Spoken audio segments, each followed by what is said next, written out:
So hello and welcome everyone to YouTube channel formula machine. तो कैसे हैं आप लोग? आई होप सभी अच्छे होंगे। तो बहुत सारे स्टूडेंट्स का एक ही डाउट आ रहा था, भैया एक बार आप टफनेस लेवल बता दीजिए, क्वालिफायर्स एग्जामिनेशन में हमारी टफनेस लेवल कैसी रहती है। तो आज की वीडियो में हम टफनेस लेवल देखेंगे क्वालिफायर्स एग्जामिनेशन का, और हम अपने पीवाईक्यूज को एनालिसिस करेंगे कि पीवाईक्यूज में हमारे कितने मार्क्स के क्वेश्चन आते हैं, कितने क्वेश्चंस आते हैं और हमें टाइम कितना अलॉट होता है। तो यहाँ पे हम इस वीडियो में यही देखेंगे कि हमारे जो सब्जेक्ट्स रहते हैं, जैसे हमारे पास इंग्लिश है, स्टैट्स है, मैथ्स है, सीटी है, तो इनमें से कौन सा सब्जेक्ट हमारा इजियर साइड पे रहता है, कौन सा सब्जेक्ट हमारा मीडियम साइड पे रहता है और कौन सा सब्जेक्ट हमारा हार्ड रहता है। ये मैंने कुछ स्टूडेंट से पूछा था, उनका भी यही ओपिनियन निकला, और जो मैंने अपने एक्सपीरियंस से देखा है, ये सारे सब्जेक्ट्स ज़्यादातर स्टूडेंट्स को टफ लगते हैं, मीडियम में लगते हैं या फिर ईजी लगते हैं। ओके, तो चलिए इस वीडियो को हम स्टार्ट करते हैं।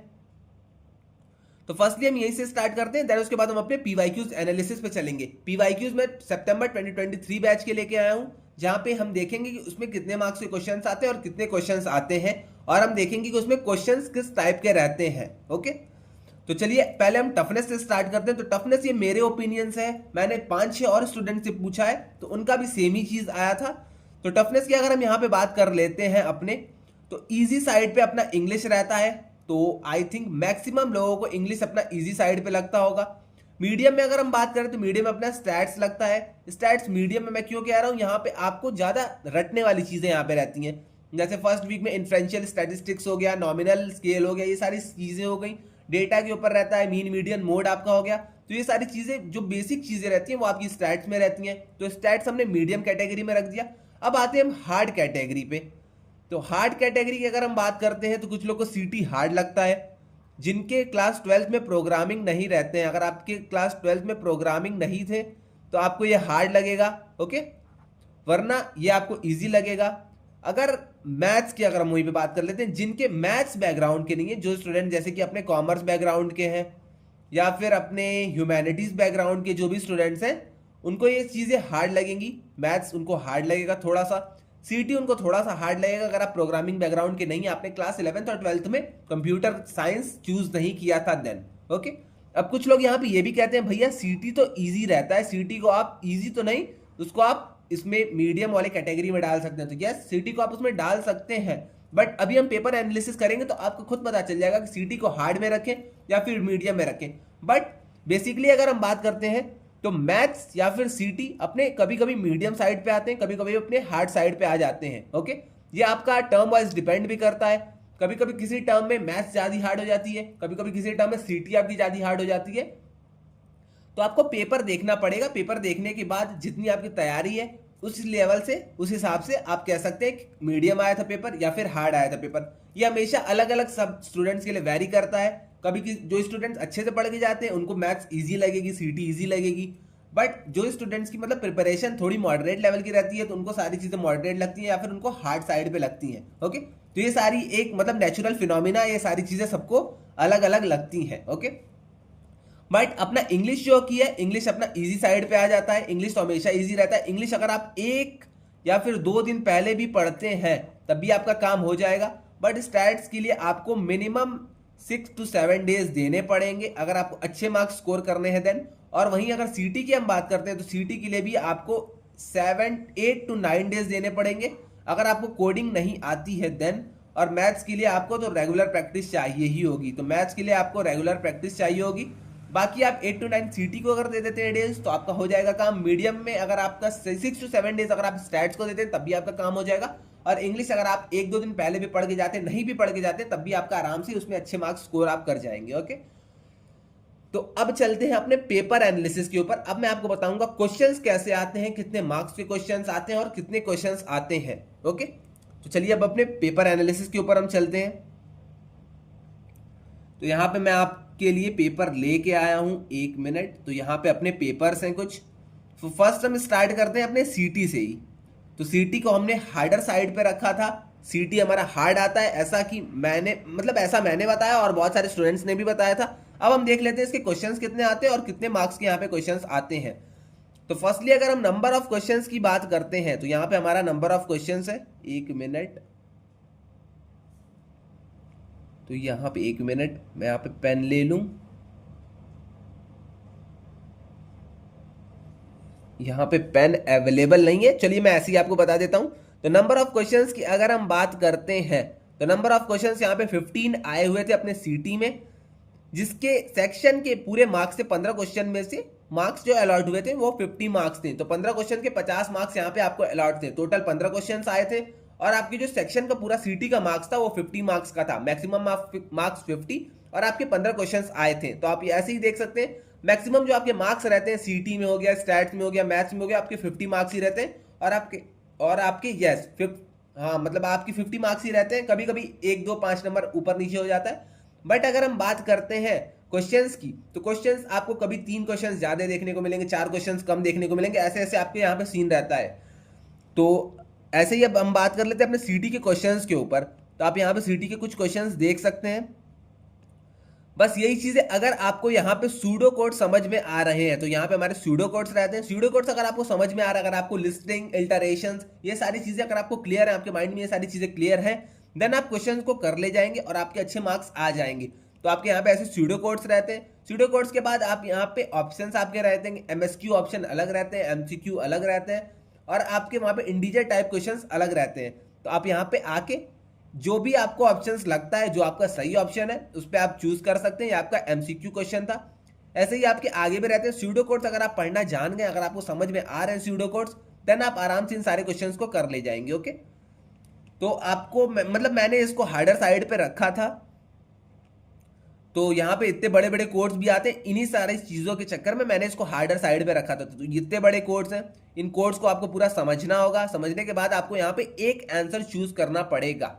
तो यही है, इसीलिए मैंने इसको हार्डर साइड पे रखा था। क्योंकि प्रोग्रामिंग बैकग्राउंड की जो स्टूडेंट नहीं है, जिन्होंने क्लास 11-12 में कंप्यूटर साइंस नहीं ली थी या फिर उन्हें प्रायर नॉलेज नहीं है प्रोग्रामिंग की, उनको थोड़ी सी दिक्कत आती है सीटी में। अब चलते हैं हम अपने मैथ्स के ऊपर। मैथ्स में देख लेते हैं कितने क्वेश्चन आते हैं और कितने मार्क्स के क्वेश्चन आते हैं। तो मैथ्स में जैसे ही हम यहाँ पे आते हैं तो मैथ्स में 12 क्वेश्चंस आए थे सितंबर के बैच में और वो आपके 50 मार्क्स के आए थे। तो मैं आपको जैसा कि बताया हूँ 11 से लेके 16-17 क्वेश्चन तक मेनली आपके आते हैं क्वालिफायर्स एग्जामिनेशन में। बट मार्क्स जो रहते हैं आपके 50 मार्क्स रहते हैं सब में अलॉटेड। 50 मार्क्स में आपको कैसे भी करके 24-25 मार्क्स कैसे भी करके लाने होते हैं, तभी आप जाके पास करेंगे अपने इस सीटी, मैथ्स या फिर स्टैट्स के एग्जामिनेशन को, या फिर इंग्लिश ही क्यों ना हो। ओके, तो यहाँ पे आपके 12 क्वेश्चंस थे। तो आप यहाँ पे मैथ्स में भी देख सकते हैं, मैथ्स में भी आपका ज़्यादा यहाँ पे कुछ है नहीं। अगर आप फंक्शंस, आप मतलब फंक्शंस के ऊपर अगर आपका अच्छा कमांड है, सेट्स के ऊपर, रिलेशंस के ऊपर, स्ट्रेट लाइंस के ऊपर, तो आप आराम से इन सारे क्वेश्चंस को कर ले जाएंगे। ओके, तो यहाँ पे आप देख सकते हैं यहाँ पे क्वेश्चंस कुछ ऐसे अपने हैं, इसीलिए मैंने इसको भी हार्डर साइड पे डाला था। मैं आपको थोड़े से नीचे क्वेश्चंस दिखा देता हूँ, तब आपको पता चलेगा कैसे क्वेश्चंस आते थे। तो आप यहाँ पे भी क्वेश्चंस जैसे देख सकते हैं। अगर आपको ये सारी चीजें समझ में आ रही हैं, कॉम्प्रिहेंशन आपको पूरा समझ में आ रहा है, तभी आप इन सारे क्वेश्चंस को कर पाएंगे, वरना आपको ये सारी चीजें होंगी ही नहीं आपसे। ओके, तो यही सारी चीजें, इसीलिए मैंने इसको टफर साइड पे रखा है। अब स्टैट्स को मैंने मॉडरेट क्यों रखा था, ये सारी चीजें भी मैं आपको एक्सप्लेन कर देता हूँ। तो स्टैट्स में अगर हम क्वेश्चंस की बात करते हैं तो 11 क्वेश्चंस आए थे जो कि आपके 40 मार्क्स के आए थे। तो यहाँ पे 50 मार्क्स नहीं थे, बट आपके 40 मार्क्स के क्वेश्चंस आए थे। तो आप यहाँ पे स्टैट्स में तो बहुत ईजी चीजें रहती हैं। स्टैट्स में आपको ये पढ़ना रहता है, मतलब आपको कॉम्प्रिहेंशन टाइप का ये आप पढ़िए और डायरेक्ट यहाँ पे सैंपल पॉपुलेशन का आंसर दीजिए, इसीलिए मैंने इसको मॉडरेट साइड पे रखा है। यहाँ पे आपको इंटीजर टाइप क्वेश्चंस थोड़े से ज्यादा देखने को मिलते हैं स्टैट्स में। तो स्टैट्स में आपके शॉर्ट आंसर टाइप रहते हैं, आपको वहाँ पे रेंज में लिखना, रेंज में तो नहीं लिखना रहता, बट आपको इस रेंज के अंदर आंसर देना पड़ता है। ओके, आपको 2 डेसिमल प्लेसेस बता दिए जाएंगे, 3 डेसिमल प्लेसेस बता दिए जाएंगे, आपको इन डेसिमल प्लेसेस पे आंसर वहाँ पे करना होगा। तो अगर आपकी इंटीजर टाइप पे अच्छी सी कमांड है, मतलब अगर आपको सारी चीजें आती हैं, आप एकदम अच्छे से पूरा एप्रोप्रिएट आंसर फाइंड कर पा रहे हैं, देन आप स्टैट्स को अच्छे से कर ले जाएंगे। ओके, और एक और चीज, अगर आपने अभी तक क्वालिफायर्स की अपनी बुक नहीं खरीदी है, क्योंकि क्वालिफायर्स की बुक में हमने पीवाईक्यूज को अलग से मेंशन किया है, पीवाईक्यूज के ईयर्स को मेंशन किया और पीवाईक्यूज कितने मार्क्स के आए थे, ये सारी चीजें हमने इसमें मेंशन की है। वीक वाइज हमें आपको यहाँ पे समरी मिलेगी, प्रैक्टिस क्वेश्चंस मिलेंगे वीक वाइज समरी के बाद। देन आपको एमसीक्यू, एमएसक्यू और इंटीजर टाइप क्वेश्चंस अलग अलग मिलेंगे। पीवाईक्यूज और मॉक्स आपको मिलेंगे जो कि आपके ईयर वाइज रहेंगे। और एट लास्ट हमें यहाँ पे सैंपल पेपर भी देखने को मिलता है। तो अगर आपने अब तक इस बुक को परचेज नहीं किया तो आप यहाँ पे इस बुक को परचेज कर सकते हैं। मैं इसके ऊपर भी इसके ऊपर मैं बहुत सारी वीडियोस बना चुका हूँ। वीडियो में अपने हम टॉपिक वीक 1 को डिस्कस कर चुके हैं, स्टैट्स के हम वीक 1 को डिस्कस कर चुके हैं, स्टैट्स के हम पीवाईक्यूज को देख चुके हैं वीक वाइज।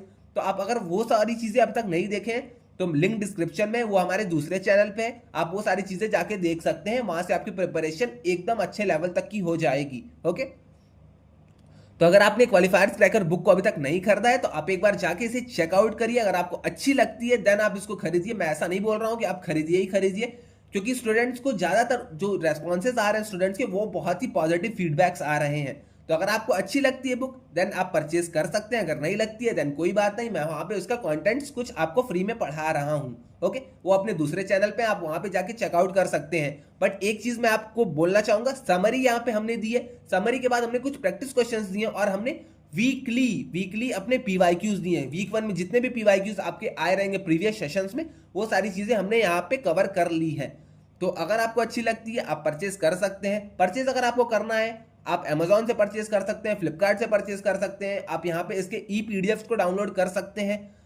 और अगर आप व्हाट्सएप से हमें इस सारी चीज़ों को परचेज करते हैं, व्हाट्सएप का नंबर भी मैंने डिस्क्रिप्शन में दे दिया, अगर आप व्हाट्सएप से इन सारी चीज़ों को परचेज करते हैं देन आपको वहां पे डिलीवरी चार्ज देने की बिल्कुल भी जरूरत नहीं पड़ेगी। आप यहाँ पे 299 प्राइस में ही इस बुक को पा सकते हैं। आपको डिलीवरी चार्ज बिल्कुल भी देने की जरूरत नहीं पड़ेगी, क्योंकि बहुत सारे लोग कहते हैं भैया डिलीवरी का बहुत ज़्यादा दिन लग रहा है, और आप यहाँ पे अमेजॉन 66 रुपीज़ डिलीवरी चार्ज भी ले रहा है। तो अमेजॉन की ये सारी चीज़ें अपने हाथ में नहीं रहती हैं। अगर आपको डिलीवरी चार्ज नहीं देना है तो हम अपनी तरफ से आपको 299 में ही ये बुक प्रोवाइड करा देंगे। ओके, आपको बिल्कुल भी डिलीवरी का चार्ज देना नहीं पड़ेगा। और आपकी 11 अक्टूबर जैसे यहाँ पे शो कर रहा है, आपकी मिनिमम 7 to 8 डेज में आपके घर तक बुक आ जाएगी। ओके, और आपको डिलीवरी चार्ज नहीं पे करना पड़ेगा। बस इसके लिए आपको क्या करना है, इसके लिए आपको हमें व्हाट्सएप पे डीएम करना है। ये सारे ऑर्डर्स हमारे प्रीपेड होंगे। प्रीपेड ऑर्डर के बाद मैं आपको सीधे ही अपने आपके घर पे ये सारी चीज़ें, मैं आपको पूरी बुक सेंड कर दूंगा। ओके, तो अगर आपको ऑर्डर करना है तो आप व्हाट्सएप के थ्रू भी ऑर्डर कर सकते हैं। बट जिनको बिलीव नहीं है और सारी दिक्कतें हैं, जिनको कैश ऑन डिलीवरी ऑर्डर चाहिए,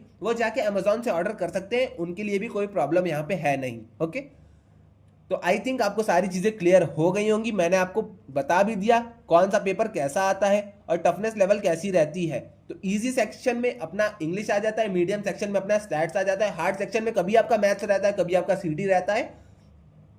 तो इन दोनों पेपर्स में से कोई ना कोई हार्ड सेक्शन में आता रहता है। ओके, तो आज के लिए बस इतना ही रहने देते हैं। मिलते हैं नेक्स्ट वीडियो में। अगर आपको पीवाईक्यूज चाहिए होंगे तो वो हमारे बुक्स में भी प्रोवाइडेड है, आप वहां से भी देख सकते हैं, वरना मैं इसको अपने व्हाट्सएप डिस्कशन ग्रुप में शेयर कर दूंगा, आप वहां से भी इन सारी चीज़ों का एक्सेस कर सकते हैं। ओके, तो आज के लिए बस इतना ही। मिलते हैं नेक्स्ट वीडियो में। Till then bye bye.